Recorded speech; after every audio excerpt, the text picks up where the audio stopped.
But these people aren't dying from COVID. Let me give you several examples here.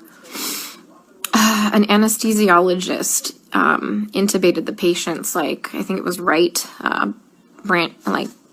bronchi and of a patient, and they couldn't get the sats up, and for about 5 hours, like, we were waiting on a chest x-ray to confirm that the placement was wrong. And in the meantime, while we're waiting for that, and we've told the anesthesiologist that it was placed wrong, because, like, literally only one side of his fucking chest is, like, inflating, he dies. Okay? A patient had a heart rate of 40, and the resident started doing chest compressions on him, which is not what you do. You just externally pace them, or you give him some atropine. And then, I run in there to stop him from doing chest compressions on somebody with a fucking pulse. And then he decides to push epi. He throws some pads on him to defibrillate the guy in bradycardia. Okay, he has a heart rate of 40 and a stable, bradycardic rhythm. We just need to give him some atropine and pace him. He fucking defibrillates him and kills him. And I was literally ran out of the patient's room to get the director of nursing who was standing out there. And I'm like, can you stop him? He's going to kill that patient. He's going to kill that patient if he defibrillates him with bradycardia and a heart rate of 40. And the director of nursing just shook his head. And I turned around and he killed the dude. Okay? There was a nurse who placed an NG tube into some guy's lungs and filled his lungs with tube feeding. There was a nurse who confused a long-acting insulin with a short-acting insulin and gave 30 units of a fast-acting insulin and killed the guy.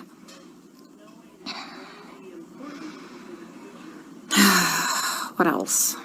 Other stuff have I seen? Yeah. It's just here they're just gonna let them rot on the vent. They're medically mismanaging these patients. And I'm not a doctor, guys. I'm not professing to be a doctor by any means. But there's, like I said, basic standards of care that we have to do. When somebody's low on blood, literally on the brink of a critical low blood level, we should replace the blood.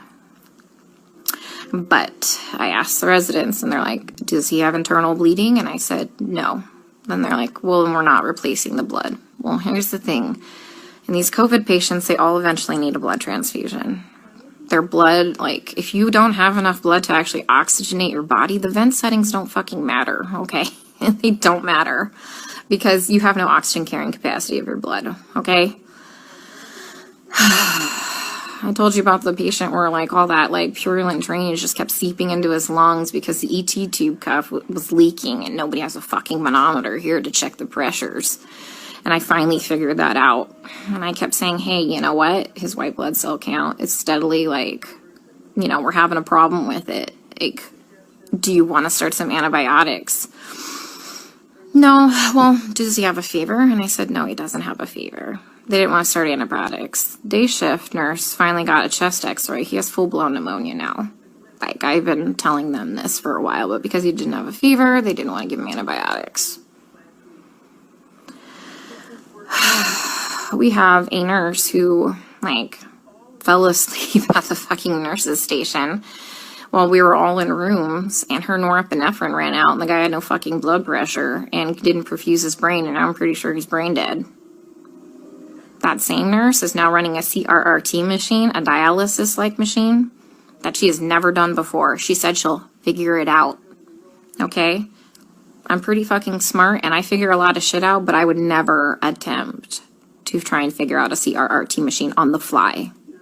We are adequately staffed. There's a shit ton of staff in there, and we have a nurse who does CRRT in there. She has a different patient load. We told them, hey, let's just swap these nurses so the one that knows how to work this machine can work this machine, but they didn't want to do that. So I'm pretty sure that patient will be dead here in a couple hours. And this is why I freaked the fuck out yesterday. Because nobody is listening. They don't care what is happening to these people. They don't. I'm literally coming here every day and watching them kill them. Like, literally, some of these people are just on sedation to keep them on the vents. Nothing else. I have a lady on a tranq on a vent, and she's not even fucking cognizant. She's not even on sedation. You know what we give her every day? We give her breathing treatments, albuterol, and she gets insulin. And that's it. That's it. We're not treating the COVID, guys. Like, for real, we're not treating the COVID. You know, every day we try and get these guys off the vents, right? Because, you know, there's criteria for weaning. Every day, the day shift nurse will wean them down, like, to, like, minimum sedation. Every night, we come in and we get the same 2 residents, and they fucking max out all the sedation again and undo all the work from the day shift. Then the day shift attendant will come in and they'll all do rounds, and they'll be like, he wasn't synchronizing with the vent. So we had to turn all the sedation on. And I'm like, he wasn't synchronizing with the vent because it's in the wrong vent mode.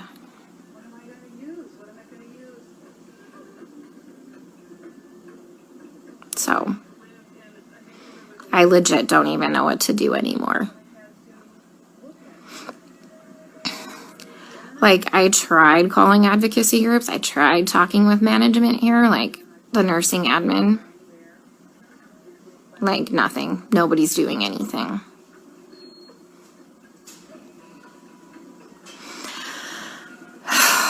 We still have 100% mortality rate in the ICU unit. I just left. But, I mean, they're living longer because we have, like, legit ICU nurses there.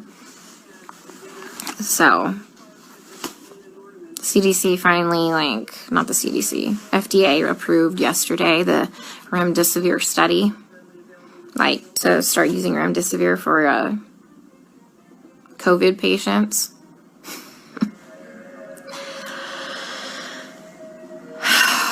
Guys, I don't even know what to do anymore. And this is why it had a complete fucking breakdown. Like, I literally had to call my friend Lisa and FaceTime her, and she answered the fucking phone while she was in the shower because she, like, knew I was having a hard time to talk to her. Because it's like going in the fucking Twilight Zone. Like, everyone here is okay with this.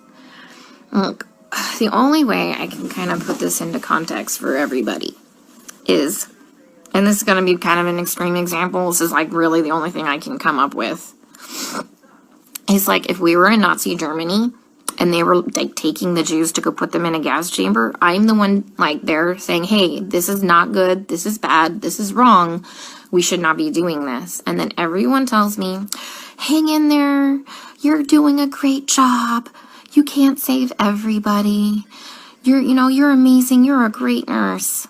Guys, I know I'm a fucking good nurse. I know I go in there and I give it 500% every day. I know I'm not being negligent. Okay, I fucking know that. What I need is someone to help me save these people from being killed. Okay, from gross negligence and complete medical mismanagement. And no one is listening to me.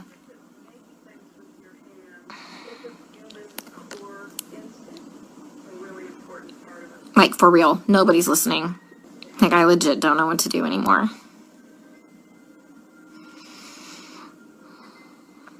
Can someone come up with, like, some type of a solution for me? Because I'm kind of out of ideas.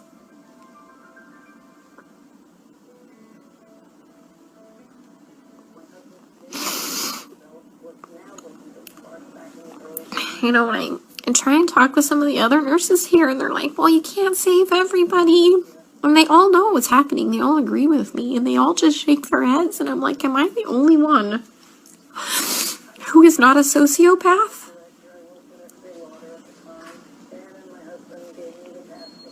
To think that this is okay?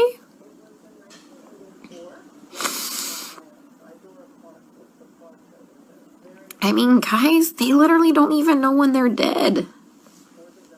Like, how many times have I told you they've assigned me a dead person? Like, how long have they been dead? Nobody knows. Like, how is anybody assessing anything without a stethoscope? Normally we have, like, those disposable stethoscopes. But I knew what we were coming into, so I brought my old junky one. Nobody has listened to anybody's lungs as long as I've been here. Even with disposable stethoscopes. I am literally telling you that they're murdering these people, and nobody will listen to me.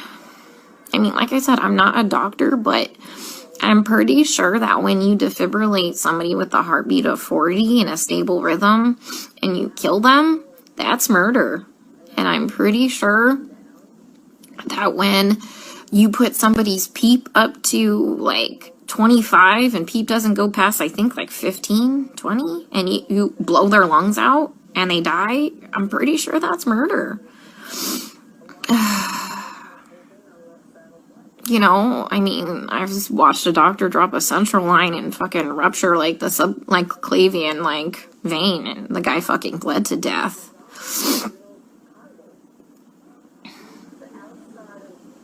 I mean, COVID didn't break that central line.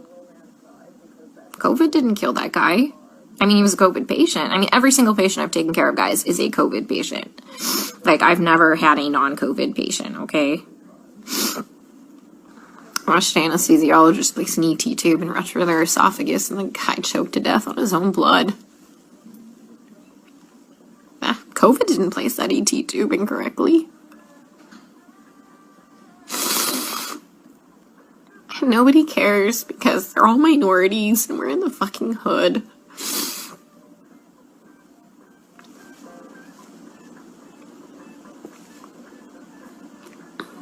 You know, and that's just not okay.